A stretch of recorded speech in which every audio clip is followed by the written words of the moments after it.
Back live tonight here on In Focus, and thanks for staying on. I can already tell you that our cameras are inside the room and the journalists are inside the room.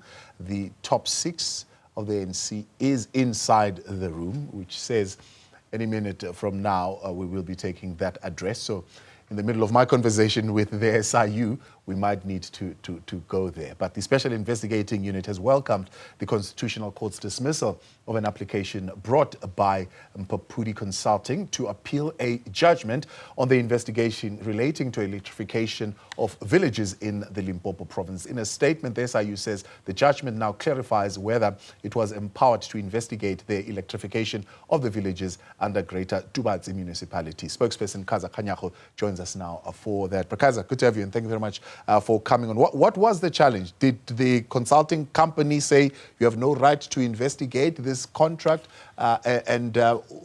What was your view as the SIU? No, our view very clearly, thank you very much, Tau. What was very clear, we had an allegation, we got a proclamation, we went to investigate. But when we came out with the outcomes, they were not happy with the outcomes, and they just resorted to taking this matter to court to try and set aside our report. It was then taken out of court, basically. The judgment went against them at the Limpopo High Court in 2022. They still felt that, no, they needed to go to the next level, which is the SCA. They went there, and it was dismissed with cost again.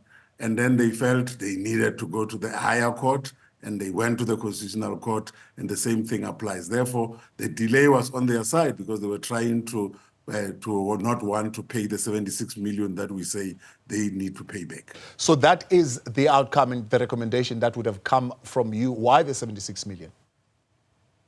The 76 million comes out of a situation where this company was brought on board by the Greater Tubatse Municipality on what we call piggybacking.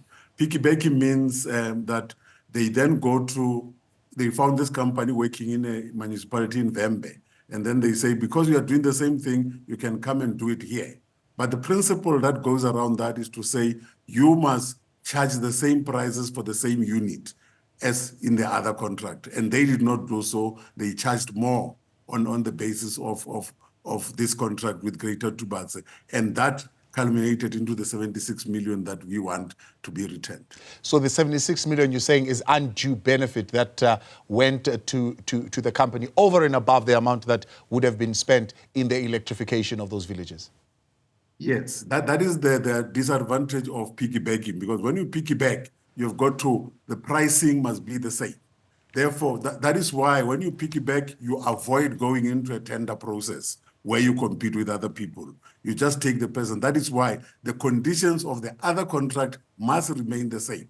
Therefore, if you now change the conditions of the contract, you are now no more doing what this process of piggybacking allows you to do that. Therefore, he has always been going around the owner of this company, trying to chastise the SIU and make us look bad. But at the end, we are focused on what we want to do. We want the money. We gave him the opportunity. And now we are saying in all the three cases, all these cases were dismissed with cost. Over and above the 76 million, we have got to collect the cost of all these three cases that he has taken to court. How does this then benefit the communities? I mean, are they going to be beneficiaries directly of the 76 million? No, definitely, because when we get the 76 million, we take it back to Greater Tubatse so that they can use it for other, because the project is not done. Not everybody is electrified. Therefore, they can use it to continue to do the work. Therefore, all the work that we do as the SIU is to take it back to where it's supposed to have been used, and it must be used for the right purpose that it was intended for. I suppose it also will then reflect in your own reports. I mean, where are you sitting now in terms of monies that would have been recouped in the work that you would have been doing, at least in the last 2 years? Yeah, it's a very difficult question to answer over the counter or just over here now. But we have recovered a lot of money. It is in billions, as the last checked, because you would see, for example, the money that we recovered from Eskom alone, for Eskom alone with ABB was 1.6 billion. Therefore, you can see the money is already in billions. Like, I don't have an exact figure. Right. But Kaizer, appreciate your time. Thank you very much for coming on this evening. Kaizer Kganyago, they're speaking on behalf of the SIU.